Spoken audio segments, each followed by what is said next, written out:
નમસ્કાર દર્શક મિત્રો, હું પીનલ આપનું સ્વાગત કરું છું ધી સાયબર શોમાં કે જે કાર્યક્રમમાં આપણે સાયબર ક્રાઇમની વધતી ઘટનાઓને લઈને સજાગ કરતા હોઈએ છીએ. એની સાથે સાથે કઈ રીતે સાયબર ક્રાઇમથી બચી શકાય છે તેના વિષય ઉપર પણ વાત કરી છે. આજે આપણે વાત કરવાના છે ડિજિટલ અરેસ્ટને લઈને. આપ સૌ આજે જ્યારે આ શો જોઈ રહ્યા છો ત્યારે ઘણા બધા લોકો એવા હશો કે જેઓ ડિજિટલ અરેસ્ટનો ભોગ બન્યા હશો. કારણ છે અવેરનેસનો અભાવ. ઘણી વખત તમે જોતા હશો કે તમને એવા ફેક કોલ્સ આવતા હશે, એવા ફેક મેસેજીસ આવતા હશે, એ તમારી માટે ટ્રેપ હશે કે જેમાં તમને એવું લાગશે કે સામે કોઈ પોલીસ અધિકારી છે કે અથવા કોઈ પોલીસ કમિશનર છે કે પછી કોઈ સાયબર ક્રાઇમની સાથે જોડાયેલા એસીપી ડીસીપી છે. પણ એવા ફેક કોલ્સ તમને ફસાવતા હોય છે અને એને જ કહેવાય છે ડિજિટલ અરેસ્ટ. જ્યારે આજે આપણે ઇન ડિટેલ સમજવાનો પ્રયાસ કરીશું, કારણ કે ડિજિટલ અરેસ્ટ આજના સમયમાં બહુ જ કોમન એવી સમસ્યા બની ગઈ છે કે જેના કારણે લોકો કરોડોની છેતરપિંડીનો પણ ભોગ બની રહ્યા છે, કે જેના કારણે લોકો પોતાનો પર્સનલ ડેટા પણ ગુમાવી રહ્યા છે. તો આજે આપણે ડિજિટલ અરેસ્ટને લઈને સમજવાનો પ્રયાસ કરીશું, એના વિશે અવેરનેસ લાવવાનો પ્રયાસ કરીશું, જેની માટે મારી સાથે અહીંયા જોડાઈ ગયા છે સાયબર એક્સપર્ટ છે સોમિલભાઈ. સોમિલભાઈ, આપનું સ્વાગત છે. નમસ્કાર. સોમિલભાઈ 7 હિલ્સ સાયબર વોલના ડિરેક્ટર પણ છે. આજે તેમની પાસેથી આપણે જાણવાનો પ્રયાસ કરીશું ડિજિટલ અરેસ્ટ શું છે. સોમિલભાઈ, સૌથી પહેલા કોમન ક્વેશ્ચન કે ડિજિટલ અરેસ્ટની ડેફિનેશન શું કહી શકાય છે? કે જ્યારે કોઈ પણ વ્યક્તિ કોલ કરે છે કોઈ અન્ય વ્યક્તિને, ત્યારે એવું લાગે છે કે સામે કોઈ પોલીસ અધિકારી છે, શું આપણે એને જ કહી શકીએ છીએ ડિજિટલ અરેસ્ટ? અને આ શા માટે વધતું જોવા મળી રહ્યું છે? સો ડિજિટલ અરેસ્ટ એક એવી મોડ ઓફ ઓપરેન્ડી છે આ ક્રિમિનલ્સની, જેમાં એ લોકોનો ડરનો ફાયદો ઉપાડે છે.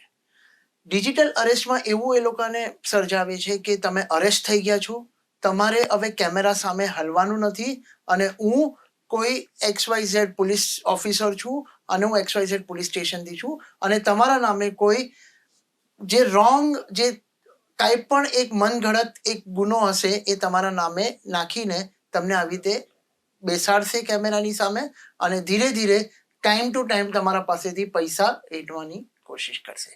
સો પહેલા તો હું દર્શકોને એવું કહેવા માંગુ છું કે ડિજિટલ અરેસ્ટ જેવું કોઈ મીડિયમ હોતું જ નથી. કારણ કે કોઈ પણ વ્યક્તિ જ્યારે સામે પોલીસની વર્દી જોવે કે પછી એવું કોઈ પણ આઈડેન્ટિફિકેશન જોવે, એ લીગલ હોય, ત્યારે એ વ્યક્તિ ડરી જતું હોય છે.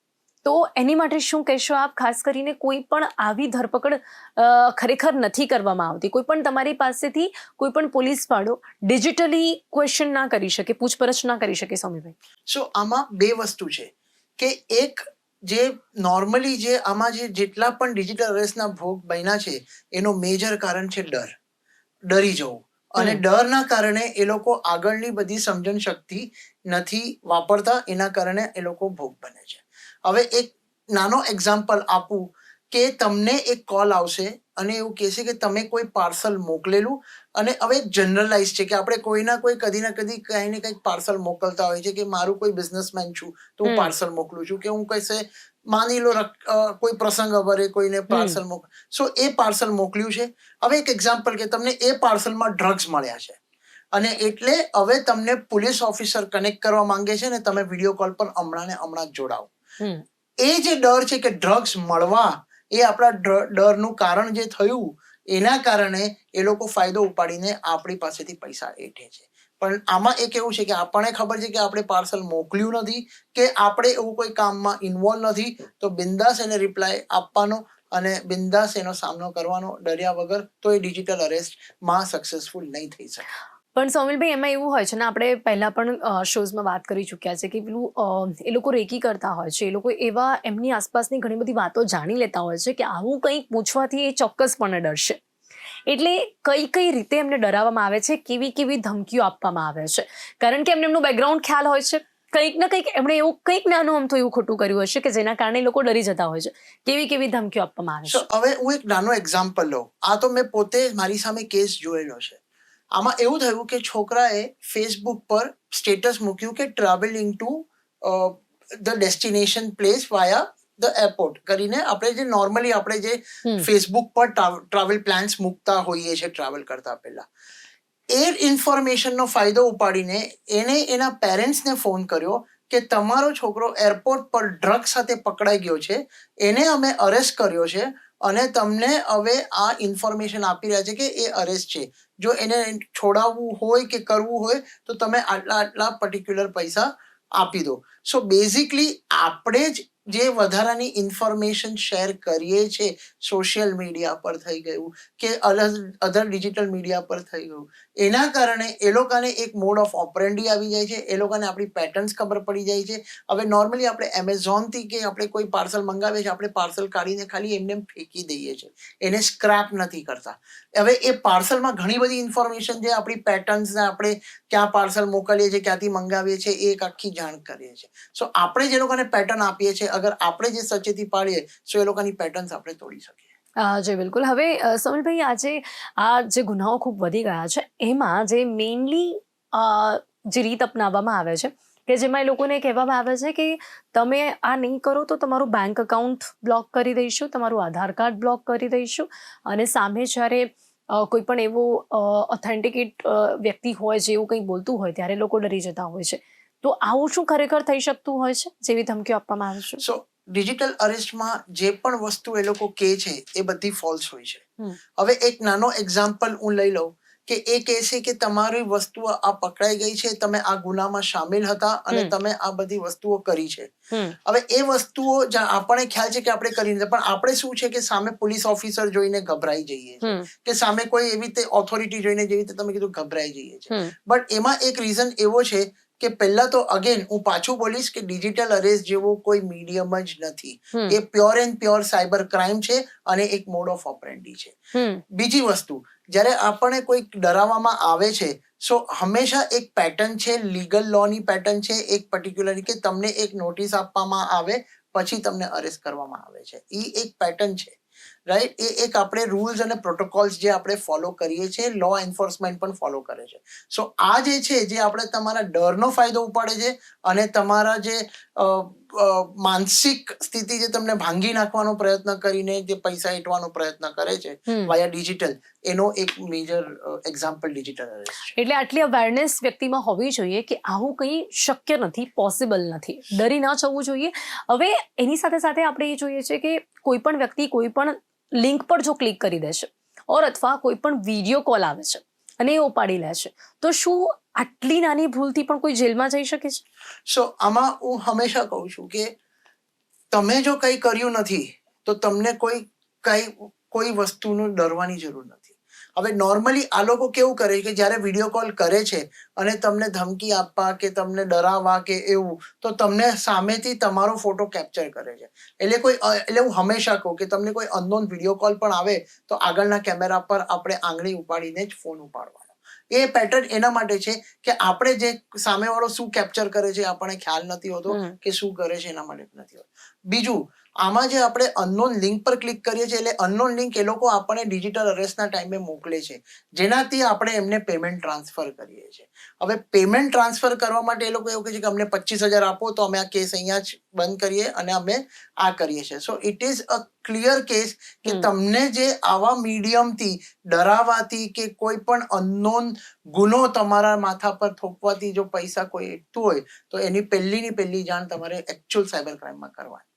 જી બિલકુલ. હવે જ્યારે તમને ફોન જ સાયબર ક્રાઇમમાંથી આવે એવું કહેવામાં આવે અને એની સાથે સાથે જ્યારે તમે ફોન ઉપાડો છો ત્યારે એવી જ આઈડેન્ટિફિકેશન એવું આપવામાં આવે, આઈડેન્ટિટી એવી બતાવે કે એ સાયબર પોલીસ અધિકારી છે અથવા કોઈ પણ પોલીસ અધિકારી છે, તો એ સમયે તરત શું કરવું જોઈએ? કારણ કે જનરલી આપણે એવું જોઈએ છે કે જનરલી કોલ્સ આવે પોલીસમાંથી કે જો તમને કોઈ પણ તમારા પર FIR થઈ હોય કે પછી કોઈ પણ કોઈ ફરિયાદ લખાવી હોય તો જનરલ કોલ્સ પણ આવતા હોય છે.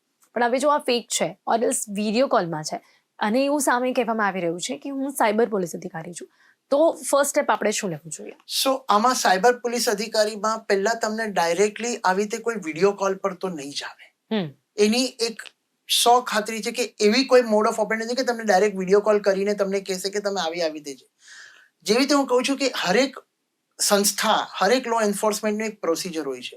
જો કોઈ ક્રાઇમ એ લોકોને ડિટેક્ટ થયું હોય તો એ પહેલા તમને નોટિસ મોકલશે, તમને પોલીસ સ્ટેશનમાં હાજર થવાનું એક નોટિસ આવશે. એ હાજર થાવ, એના પછી તમે કેસ શું છે એ સમજો અને એના પછી જઈને તમે આગળના મોડ્સ ઓફ ઓપરેન્ડી. પણ આ જેવી રીતે એ લોકો મોડ ઓફ ઓપરેન્ડી યુઝ કરે છે કે વિડીયો કોલ પર આવીને કે તમારો આ કેસ છે, તમારો FIR થયું છે, આ થયું છે, તો આવા ટાઈમે આપણે શું કરવાનું કે ઠીક છે તમે અમને એની કોપી એડ્રેસ મોકલો, અમને અહીંયા નિયરેસ્ટ પોલીસ સ્ટેશન પર અમે એમને ચેક કરાવશું અને પછી આપણે આગળની વાત એના સાથે તમે કન્વર્સેશન કરો.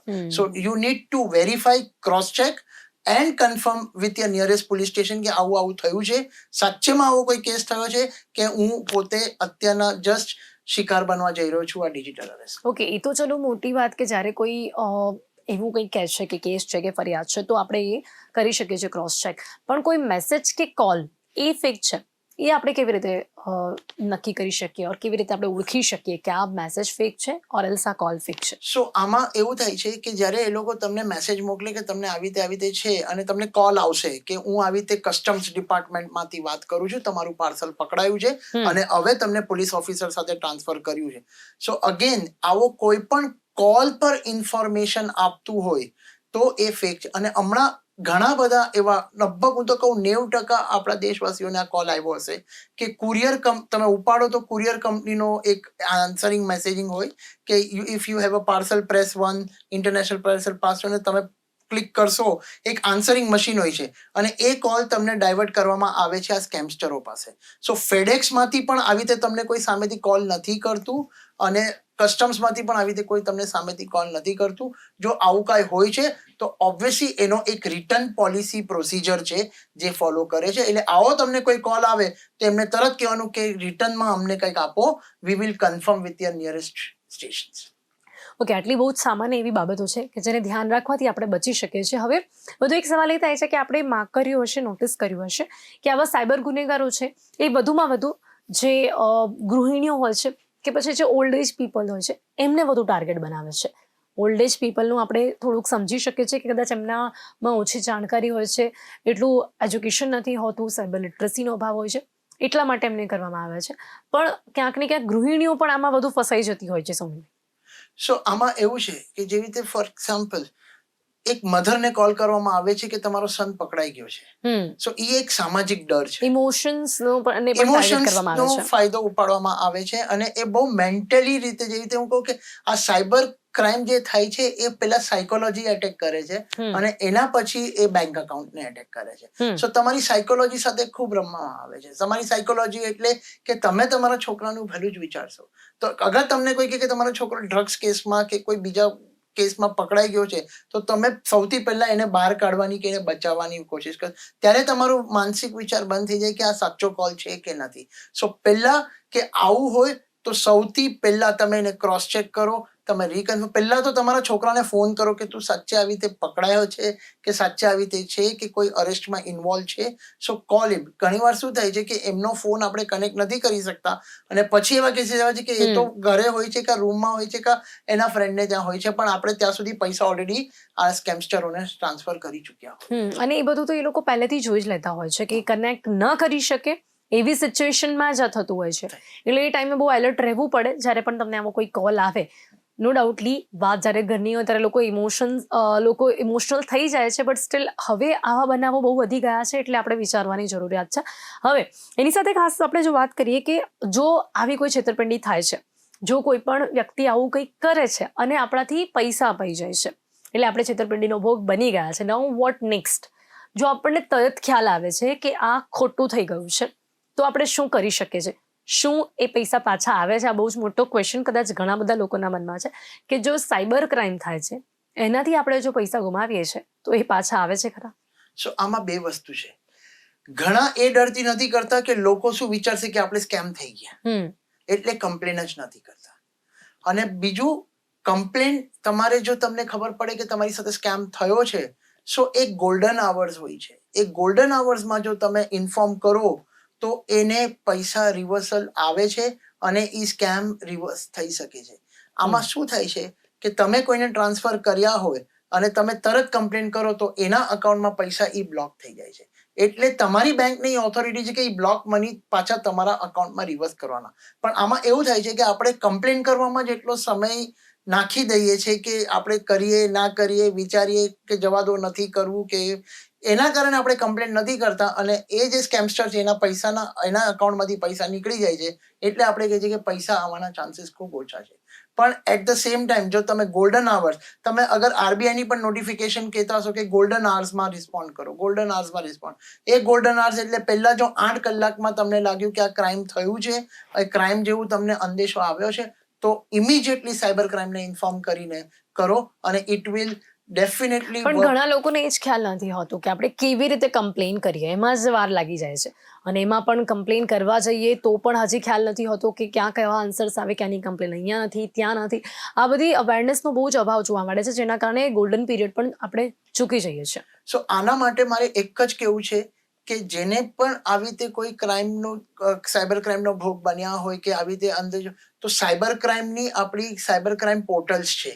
ઓનલાઈન તમે સાયબર ક્રાઇમ કમ્પ્લેન કરી શકો છો, 1930 પર કોલ કરી શકો છો. એ immediately it is like a central portal જ્યાં તમે કમ્પ્લેન રજીસ્ટર કરીને ઇમિડિયેટલી તમારા કમ્પ્લેન પર કામ ચાલુ થાય છે. તંત્ર ખૂબ આગળ છે, પણ એટ ધ સેમ ટાઈમ એમને જે ઇન્ફોર્મેશન જોઈએ છે એ ખૂબ આપણે અગર એક્યુરેટલી આપશું તો જ એ પૈસા તમારા પાછા આવી શકશે, એ સાયબર ક્રાઇમમાં તમને એ રિવોક થઈ શકે.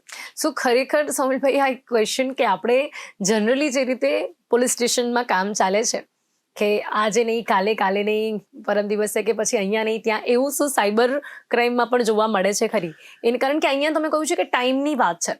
હવે જો ટાઈમ ઓલરેડી આપણે ટાઈમ પર જઈએ છે તો શું ખરેખર જે પણ આખી પ્રોસેસ છે ટાઈમ ટુ ટાઈમ શરૂ થઈ જાય છે?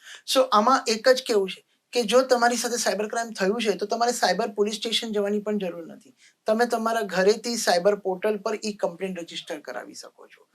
ઇમિડિયેટલી તમે જ્યારે સાયબર પોર્ટલ રજીસ્ટર કરશો, તમને તમારું લોકલ પોલીસ સ્ટેશન પૂછવામાં આવશે, તમે તમારું જિલ્લા, તાલુકા, બધું જ કમ્પ્લેન શું છે, ક્યાં થયું, કેવી રીતે થયું, બધું જ ઇન્ફોર્મેશન લેવામાં આવશે અને ઇમિડિયેટલી વિધિન સમ ટાઈમ તમને પોલીસ ઇન્સ્પેક્ટરે અસાઇન થશે. તમને તમારા પોલીસ સ્ટેશનથી ફોન પણ આવશે કે તમારો આવી રીતે પોર્ટલ પરથી કેસ આવ્યો છે, આવો મળો અને એના પર વીલ સ્ટાર્ટ. અને પોઝિટિવ રિસ્પોન્સ પણ મળે છે, મળી જાય છે લોકોના પૈસા પાછા. ઓકે સમીરભાઈ, હવે એવું પણ છે કે શું કોઈ એક એપ આપણે ડાઉનલોડ કરીએ છીએ, એ એક એપ ડાઉનલોડ કરવી આપણી માટે ખતરનાક સાબિત થઈ શકે છે? એક એપ ડાઉનલોડ કરવાથી શું આપણા ફોનનું સમગ્ર નિયંત્રણ કોઈ બીજાને મળી શકે છે, એટલે મોબાઈલ આખું ઓવરટેક કરી શકે છે, કોઈ હેક કરી શકે છે? સો આમાં એ છે કે તમે ક્યાં કેટલું ઓથેન્ટિકેટેડ એપ ડાઉનલોડ કરો. ફોર એક્ઝામ્પલ પ્લે સ્ટોર કહું કે તમારે એપલ સ્ટોર કહું, તો એ બધા ઓથેન્ટિકેટેડ એપ છે, ટ્રસ્ટેડ એપ છે અને ટેસ્ટેડ એપ છે. એટ ધ સેમ ટાઈમ જો તમે અનઓથેન્ટિકેટેડ, હવે કોઈએ તમને એપીકે ફાઇલ મોકલી કે તમને કોઈ અનનોન ફાઇલ મોકલી કે તમે કોઈની ટેલિગ્રામ કે એવા કોઈ અધર સોર્સિસથી તમે કોઈ અનનોન ગ્રુપ્સથી ફાઇલ લો છો, સો એ ફાઇલ્સ ડેફિનેટલી તમને હેરાન કરશે, તમને સાયબર ક્રાઇમનો ભોગ બનાવવાની શક્યતા ખરી. એનો રીઝન એવો છે સિમ્પલ કે તમે જો અનનોન ફાઇલ્સ ડાઉનલોડ કરશો તો તમે તમારા રિસ્ક, તમારા કમ્પ્યુટર કે તમારા મોબાઈલમાં માલવેરનું એક એન્ટ્રી પોઈન્ટ કરો છો અને એ એન્ટ્રી પોઈન્ટથી હેકરોને તમે કંટ્રોલ આપી રહ્યા છો. ઓકે, હવે આ બધા જ કેસમાં સોશિયલ મીડિયા શું રોલ ભજવે છે? સો સોશિયલ મીડિયા એક ખૂબ પાવરફુલ ટૂલ છે તમે મને પૂછો તો, પણ એમાં જેટલું સારું એટલું ખરાબ પણ છે, કારણ કે એ એક નિયમ છે. સો સોશિયલ મીડિયા એવું છે કે અગર જો સોશિયલ મીડિયા સ્ટ્રોંગ રહે, એમાં ઇન્ફોર્મેશન તમે લિમિટેડ જ આપો, તમારા ઓળખીતાને જ આપો, બધી નાની નાની વસ્તુ સોશિયલ મીડિયા એવું છે કે આપણે વસ્તુઓ શેર કરીએ છીએ, ઇટ્સ અ ગ્લોબલ પ્લેટફોર્મ. પણ જો હું અગર કોઈ વસ્તુની બેનર જ ઘડી ઘડી મૂકી દેતો હોય કે મારે આ વસ્તુ તો એનું કોઈ તો મિસયુઝ કરવાનું છે. So social media is a very powerful tool, but you use, એ ગાડી ચલાવવા જેવું છે. ગાડી બહુ મસ્ત ઇન્વેન્શન છે, પણ જો તમે સચેતીથી ચલાવો તો એક વન્ડરફુલ લક્ઝરી છે, નહીતર તો it is a havoc accidental place. તો ઓનલાઈન સુરક્ષિત રહેવા માટે દરેક વ્યક્તિ કઈ બાબતોનું ધ્યાન રાખવું જોઈએ? ડિજિટલ, જો આજે આપણે ડિજિટલ અરેસ્ટની વાત કરી રહ્યા હોઈએ તો એના પર્સપેક્ટિવમાં શું કહેશો, કઈ બાબતોનું ધ્યાન રાખવું જોઈએ? સો તમને આવો કોઈ મેલ આવે જે તમે કહે છે કે તમે આવી રીતે અરેસ્ટ થયા છો, કે તમારું કોઈ પાર્સલ મળ્યું છે, કે તમારું કોઈ વેબકેમ થ્રુ મેં તમને કોઈ ઇલીગલ એક્ટિવિટી કરતા જોયા છે, એના કારણે તમે મને અત્યારના આ કનેક્ટ થઈને આના પર કરો, શું તમને કોઈ કોલ આવે કે કોઈ SMS આવે કે તમારું કોઈ પાર્સલ પકડાયું છે, કે તમારું કોઈ પરિવારને અમે અરેસ્ટ કર્યો છે, આ બધું, તો એ બધું અત્યારના ફેક મીડિયમ છે, ફેક ન્યૂઝ છે. એકવાર છતાં જે પણ એનું ઓથેન્ટિસિટી હોય એને ચેક કરવી. એના અનનોન મેલ્સને તો કદી પણ રિસ્પોન્ડ ના કરવા, અને અનનોન SMS કે અનનોન કોલ્સને આપણે કોઈ વધારાની ઇન્ફોર્મેશન નહીં આપવાની, અને બને ત્યાં સુધી તો એને અટેન્ડ જ નહીં કરવાના. હવે જે હાઉસવાઇફ્સ છે કે પછી જે ઓલ્ડ એજ પીપલ્સ છે, નાના બાળકો છે, જે લોકોમાં એટલી જાગૃતતા નથી હોતી, એમની જવાબદારી જો મેઇન પર્સન પર હોય તો એ પોતાના પરિવારને કેવી રીતે સુરક્ષિત રાખી શકે છે આ છેતરપિંડીથી? સો આમાં સિમ્પલ છે કે અગર સાયબર જાગૃતતા, જેવી રીતે હું તો બધાને કહું છું કે તમારી સોસાયટીઝ છે તો તમારી સાથે ક્રાઇમ થયું છે તો એ ડિસ્કસ કરો. સો તમારી mode of crime of operandi જો હોય તો એ બીજાને કામ આવી શકે કે એમની સાથે એ વસ્તુ ના થાય. બીજી વસ્તુ, જેટલું તમે ડિસ્કસ કરશો તમારા પરિવારોમાં, કે યુ ડિસ્કસ, જેવી રીતે આપણે હાઇજીન ડિસ્કસ કરીએ છીએ એવી રીતે આ ટાઈમ એવો આવ્યો છે કે આપણે ડિજિટલ હાઇજીન પણ ડિસ્કસ કરીએ. આજે આપણે નાના છોકરાઓને એમના રૂમ્સમાં ટીવી આપી દીધા, હાથમાં સ્માર્ટફોન્સ આપી દીધા, બટ આપણે શું ક્રોસ ચેક કરીએ છીએ કે લોકો શું ક્લિક કરે છે, શું નથી ક્લિક કરતા, શું જોવે છે, શું નથી જોતા.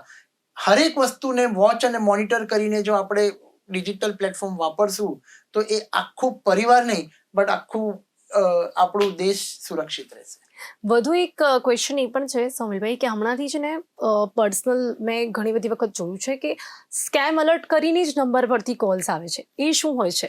એટલે અનનોન નંબર નહીં, એમાં લખેલું જ હોય છે સ્કેમ અલર્ટ, તો એ શું હોય છે? સો એ ડેટાબેઝ છે જે ઓલરેડી સ્કેમ્સ થયા છે અને જે રિપોર્ટ થયા છે કે આ નંબર સ્કેમ્સ હોઈ શકે છે, એટલે એ ઓલરેડી એઆઈ થ્રુ કે ઇન્ટેલિજન્ટ મોબાઈલ ટેકનોલોજી થ્રુ એ તમને કહી જ દે છે કે જે રીતે ટ્રુ કોલર કેવી રીતે ફેક આપણે મોબાઈલ્સ ડિટેક્ટ કરે છે, એવી રીતે આજકાલ બધા મોબાઈલ્સમાં પણ એવી રીતે ઇન્ટેલિજન્ટ સેન્સિંગ છે કે જે આવી રીતે ડેટાબેઝમાં આ નંબર જો ફેક રીતે એપ્રુવ થયો હોય તો એ તમને પણ ફેક કે સ્કેમ એલર્ટ જ બતાવશે. અને એની સાથે સાથે આપણે વાત કરી કે ડિજિટલ અરેસ્ટ પણ, કે સામે કોઈ પણ પોલીસવાળો હોઈ શકે, પણ ઘણી વખત એવું બનતું હોય છે કે જ્યારે આપણે વિડીયો કોલ ઉપાડીએ ત્યારે સામે એવા કંઈ અશ્લીલ વિડીયો હોય છે જેના કારણે આપણે પણ એમાં ભરાઈ જતા હોઈએ છીએ, કે પછી એ વિડીયો કોલની સ્ક્રીન કોઈ શેર કરી લે એના કારણે પણ આપણે ભરાઈ જતા હોઈએ છીએ. એનાથી કેવી રીતે બચવું સો જરૂરી જેવી છે? રીતે મેં પહેલા કીધું કે આપણે કોઈ પણ અનનોન વિડીયો Same કોલ છે એમાં આવે બી. તો કેમેરો પર આંગળી મૂકીને કરવાનું. પહેલા તો ઉચકવો જ નહીં. જો તમને એવું લાગે કે કોઈ તમારો નજીક કે ઓલો છે જેને આપણે ફોન ઉચકવો પડે એમ છે તો કેમેરા પર હાથ મૂકીને ઉચકવો. બીજી વસ્તુ, કોઈ પણ આવી રીતે માનો લો કે મેં વિડીયો કોલ કર્યું ને ઓલાએ મને ડરાવ્યું કે કોઈ અશ્લીલ સામે વસ્તુ છે, એનાથી ડરવાની કોઈ વસ્તુ નથી. કારણ કે એવા અમુક વેબસાઇટ્સો પણ છે જેમાંથી આપણે એને જો કોઈ વસ્તુ અપલોડ કરી તો આપણે એ આખા ઇન્ટરનેટમાંથી પણ આપણે ડિલીટ કરી શકીએ છીએ. Okay. એટલી સક્ષમ આપણી એ સાયબર કેવી રીતે થઈ સુરક્ષા શકે છે? જ્યારે આપણે કમ્પ્લેન કરીએ તો ત્યારે એ પ્રોસેસ થાય છે? કરી શકીએ છીએ. અને પોલીસ અને સાયબર ક્રાઇમમાં એ પણ રાઇટ છે, એ લોકોને પાવર્સ છે કે એ લોકો ઇન્ટરનેટથી પણ એ વસ્તુ ઉતારી શકે છે. એ લોકો પહેલી વસ્તુ તો નાખશે નહીં, એટલે ખાલી તમારા ડર અને તમારી જે સામાજિક બીક છે એનો જ ફાયદો ઉપાડીને તમારી પાસેથી પૈસા ઈઠવાની કોશિશ કરશે. ઓકે સોમિલભાઈ, ઇન ધી એન્ડ તમામ લોકોને આપનો મેસેજ કે ડિજિટલ અરેસ્ટથી કેવી રીતે બચવું, અને ઇન પોઝિટિવ મેસેજ કે ડિજિટલી જો તમે પૈસા ગુમાવો છો તો એ પાછા આવે છે, તમારા એક્સપિરિયન્સ પરથી. સો પહેલા તો ડિજિટલ અરેસ્ટ જેવું કોઈ વસ્તુ છે નહીં. ડિજિટલ અરેસ્ટ એક પ્રોપર સ્કેમ છે, એક ઓપરેન્ડી છે સાયબર હેકર્સની અને આ સ્કેમસ્ટર્સની. બીજું, કમ્પ્લેન કરો તો તમને પૈસા આવશે, કમ્પ્લેન નહીં કરો તો કોઈને ખબર નહીં પડે, અને આ સ્કેમસ્ટર્સોને પણ બળાવો મળશે કે કમ્પ્લેન તો બહુ ઓછી થાય છે.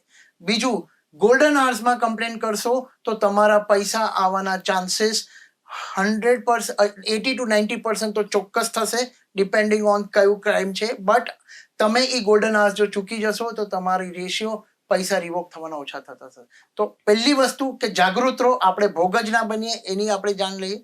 જો થયા તો ઇમિડિયેટલી આપણે સાયબર ક્રાઇમ ના પોર્ટલ પર જઈને, નેશનલ પોર્ટલ પર જઈને આપણે રજીસ્ટર કરાવીએ અને ઇમિડિયેટલી આપણે એને ઇન્ફોર્મ કરી દઈએ લો એન્ફોર્સમેન્ટને, તાકી આપણા ચાન્સીસ પોઝિટિવ થઈ જાય. જી બિલકુલ. તો આજે સમય અહીંયા સમાપ્ત થાય છે. સોમિલભાઈ, આ વિશે ખાસ કરીને લોકોને યોગ્ય માર્ગદર્શન આપ્યું, પ્રોપર ઇન્ફોર્મેશન આપી, તે બદલ આપનો ખૂબ ખૂબ આભાર. Thank you so much. Thank you. તો દર્શક મિત્રો, આજે ધી સાયબર શોમાં આપણે વાત કરી છે ડિજિટલ અરેસ્ટને લઈને. ડિજિટલ અરેસ્ટ એકચ્યુઅલમાં શું હોય છે? એવું કંઈ હોતું નથી, જેના વિશે આજે આપને જણાવવાનો પ્રયાસ કર્યો છે. છતાં પણ જો આપને આવા કોલ્સ આવે છે તો કઈ રીતે તમારે ઇગ્નોર કરવા જોઈએ, કેવી રીતે કોલ્સ ઉપાડવા જેવા લાગે તો ઉપાડવા જોઈએ, એના પછી જો તમે સ્ટીલ છેતરપિંડીનો ભોગ બની જાઓ છો તો ગોલ્ડન પીરિયડ્સ, કે જેના વિશે અહીંયા ખાસ કરીને જણાવ્યું છે કે એ ગોલ્ડન પીરિયડમાં જ તમારે તરત કમ્પ્લેન કરી દેવી જોઈએ, તો તરત જ એ ગોલ્ડન પીરિયડમાં એક્શન લેવામાં આવશે અને તમારા પૈસા પાછા આવી શકે છે. તો ત્યારે કાર્યક્રમમાં બસ આટલું જ. ફરીથી મળીશું એક નવા વિષયની સાથે. ત્યાં સુધી રજા આપશો. નમસ્કાર.